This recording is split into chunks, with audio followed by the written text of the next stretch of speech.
Assalamualaikum warahmatullahi wabarakatuh. Hai semuanya, ketemu lagi bersama saya di channel Pemburu Fakta News.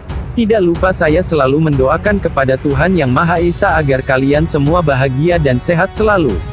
Tolak suap 20 rupiah miliar, Jenderal ini bongkar mafia alutsista TNI. Tenggelamnya kapal selam Krinanggala 402 menyisakan duka mendalam bagi warga Indonesia. Gugurnya 53 awak Krinanggala 402 diharapkan tidak terjadi lagi di masa mendatang.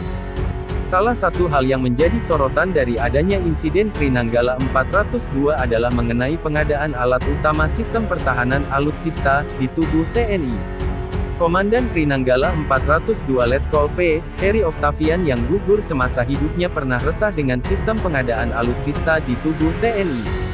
Keresahan ini ia sampaikan ke wartawati Kompas Etna C. Patisina. Lewat tulisannya berjudul, Pesan dari Komandan Krinanggala 402, Etna mengungkapkan keresahan Heri soal pengadaan alutsista ini. Kepada Etna, Heri mengungkap cerita mengenai korban-korban yang jatuh akibat alutsista yang buruk. Heri pun berharap para pembuat keputusan memikirkan TNI dan prajuritnya bukan hanya, asal bapak senang, demi pangkat dan kursi yang enak atau keuntungan material. Buruknya pengadaan alutsista di TNI ini dinilai pengamat militer Koni Rahakundini Bakri karena adanya mafia. Keberadaan mafia itu pula yang menambah persoalan sistem pertahanan di Indonesia. Meski tidak menyebutkan secara detail, Koni sempat menyebut inisial M sebagai salah seorang mafia yang dimaksud.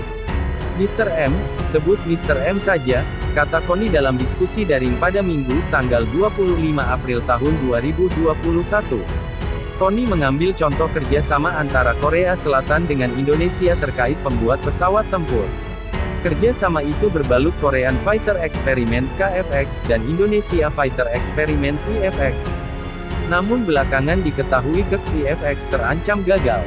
Koni mengatakan apabila memang Indonesia ingin benar-benar membereskan alutsista demi kepentingan bangsa terutama sistem pertahanan TNI, sekaligus menyesuaikan dengan peta jalan atau roadmap yang ada, maka mafia-mafia sudah seharusnya disingkirkan. Hal senada diungkapkan pengamat militer Al-Araf di acara Mata Najwa. Kita harus jujur, jangan ada permainan di pengadaan alutsista. Pemerintah, DPR, broker, jangan bermain.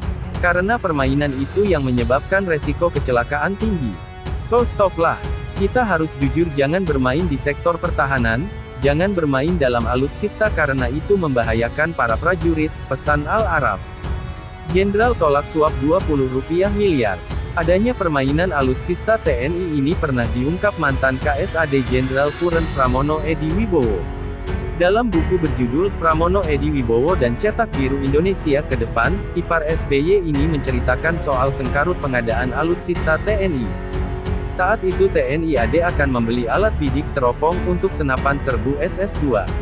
Pembelian teropong itu direncanakan dari luar negeri karena Pindad belum memproduksinya. Pihak penjual waktu itu menawarkan harga 30 juta rupiah per unitnya. Harga ini dirasa terlalu mahal. Pramono Edi mencium ada yang aneh. Ia tak percaya begitu saja harga satu unit teropong 30 juta rupiah. Masa harga teropong lebih mahal dari senapannya, kata Pramono Edi. Pramono Edi lalu meminta stafnya mencari tahu harga sebenarnya. Ternyata harga satu unitnya hanya 19 juta rupiah. Ada selisih harga begitu besar dari yang ditawarkan pihak penjual. Pramono Edi lalu memerintahkan anak buahnya untuk menanyakan langsung ke pabriknya di Amerika Serikat. Nyatanya harga dari pabrik hanya 9 juta rupiah. Edi Pramono kaget. Mengapa bisa terjadi selisih harga begitu tajam dari yang dijual pabrik dengan harga yang ditawarkan pihak ketiga? Pramono Edi sempat ingin membeli langsung teropong dari pabriknya. Namun pihak pabrik menolak, sebab mereka sudah ada kesepakatan dengan broker di Singapura. Si broker ini lantas membujuk Pramono Edi untuk membeli teropong itu seharga 24 juta rupiah per unit. Bila Pramono Edi setuju, ia akan mendapat bagian 4 juta rupiah per unitnya. Saat itu TNI AD membutuhkan 50.000 teropong untuk 100 batalion. Bisa dibayangkan berapa uang komisi yang diterima Pramono Edi bila mau menerima tawaran itu. Dihitung-hitung uang komisi untuk Pramono Edi sebesar 20 miliar rupiah.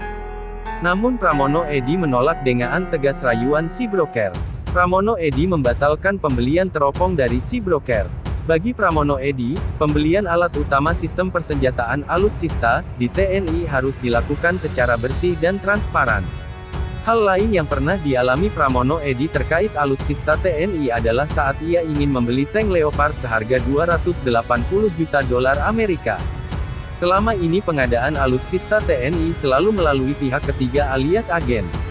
Keberadaan agen dalam bisnis alutsista ini dinilai Pramono Edi merugikan negara.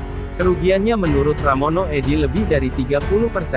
Saat itu Pramono Edi berkeinginan membeli tank Leopard tidak melalui agen. Pramono Edi ingin pembelian itu melalui mekanisme G2G atau antar pemerintah. Keputusan Pramono Edi ini mendapat tentangan dari banyak pihak. Ini karena banyak kepentingan yang terganggu dengan rencana tersebut. Sudah menjadi rahasia umum, proyek pembelian senjata selalu melibatkan orang-orang tertentu. Orang-orang itu hanya berorientasi pada keuntungan yang didapat tanpa melihat nilai strategis suatu barang. Barang yang diminta tidak dibelikan.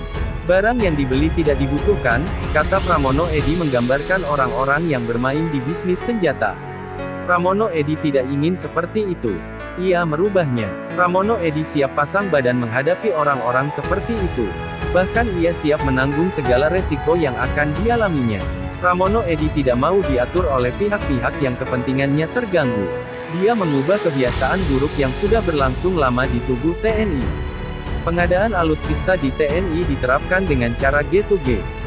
Keputusan Pramono Edi tidak melibatkan agen itu merugikan banyak pihak baik di dalam maupun luar negeri. Orang-orang yang tidak setuju dengan pembelian tank Leopard itu langsung bereaksi. Di media massa beredar berita mengenai penolakan terhadap pembelian tank Leopard. Mulai dari pengamat militer, purnawirawan, hingga anggota parlemen menyatakan ketidaksetujuannya dengan keputusan Pramono Edi membeli tank Leopard. Mereka menjuluki Pramono Edi sebagai Mer Leopard. Banyak alasan diajukan pihak penentang tank Leopard. Ada yang mempersoalkan jalan-jalan dan jembatan yang dilalui tank Leopard akan hancur. Ini karena mereka beranggapan jalan dan jembatan di Indonesia tak mampu menahan beban tank Leopard. Tank Leopard itu berbobot 62 ton. Pihak lain menyatakan tank Leopard tidak cocok dengan kondisi geografis Indonesia. Ada juga yang berpendapat ancaman yang dihadapi Indonesia belum perlu menggunakan tank berat seperti Leopard. Penolakan ternyata tidak hanya datang dari dalam negeri. Pihak luar negeri juga ikut menentang pembelian tank Leopard. Parlemen Belanda ikut menolak adanya rencana pembelian tank Leopard. Awalnya pemerintah Belanda setuju menjual tank Leopard ke Indonesia, namun karena ada penolakan dari parlemen, pemerintah Belanda tidak berniat menjual tank Leopardnya. Berbagai macam argumen penolakan ini tidak menyurutkan langkah Pramono Edi. Pramono Edi memerintahkan Wakasat Letjen Budiman untuk melobi pemerintah Jerman. Hasil pembelian tank buatan Jerman itu berjalan mulus. Dengan harga 280 juta rupiah dolar AS, TNI AD bisa mendapatkan 153 tank Leopard langsung dari Jerman. Jika melalui calo atau agen, hanya bisa mendapat 40 tank Leopard dengan harga yang sama. Pada tanggal 21 September tahun 2013 tank Leopard tiba di Jakarta. Saat itu Pramono Edi sudah pensiun dari tentara. Tank itu dibawa ke markas Divisi 1 Kostrad Cilodong Bogor. Nyatanya jalan-jalan yang dilalui tank Leopard tidak rusak. Jembatan yang dilalui tank Leopard pun tidak roboh. Kehadiran main battle tank di Indonesia memperkuat sistem pertahanan. Selama ini Indonesia tidak memiliki main battle tank. Indonesia hanya punya tank-tank ringan berbobot 15-25 ton. Tank-tank ini bukan tandingan milik negara tetangga Malaysia. Malaysia memiliki main battle tank PT-91 buatan Polandia. Tank ini tentu bukan tandingan tank-tank ringan Indonesia. Prajurit kavaleri TNI AD pun sering berkecil hati setiap latihan bersama negara tetangga. Alutsista yang mereka miliki kalah pamor dibanding milik negara tetangga. Begitu tank Leopard hadir, kepercayaan diri Indonesia menjadi tinggi. Panglima TNI Jenderal Muldoko pun memamerkan tank Leopard pada Hari TNI tanggal 5 Oktober tahun 2013. Kehadiran tank Leopard dalam parade militer menjadi primadona. Hadirin yang hadir di acara itu terpesona dengan kehadiran jajaran tank Leopard. Pramono Edi ikut hadir di acara itu sebagai purnawirawan. Ia merasa bangga melihat tank Leopard melintas di hadapannya.